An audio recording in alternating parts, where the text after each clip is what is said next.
এত কিছুর ভর্তা এতদিন দিলাম, আজ নিয়ে এসেছি নতুন পটলগুলো উঠেছে, জালি জালি পটল দিয়ে আজ আপনাদের জন্য একটা ভর্তা তৈরি করব।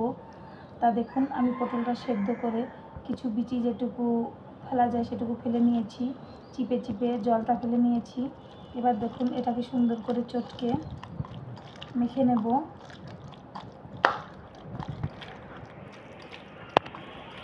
তারপরে এখানে কিছু পেঁয়াজ, রসুন, সামান্য একটু রসুন আর কাঁচা লঙ্কা ভেজে নিয়েছি, এটা আমি এবার এর ভিতরে দিয়ে দেব।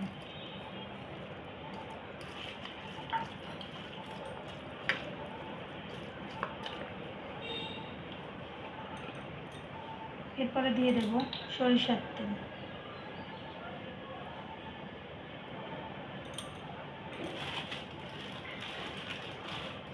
তারপরে দিয়ে দেবো পরিমাণ মতো লবণ, দিয়ে সুন্দর করে ভর্তাটা মেখে নেব।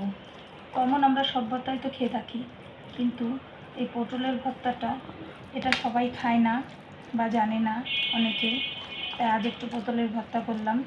খেয়ে দেখবেন, আশা করি সবার খুব ভালো লাগবে।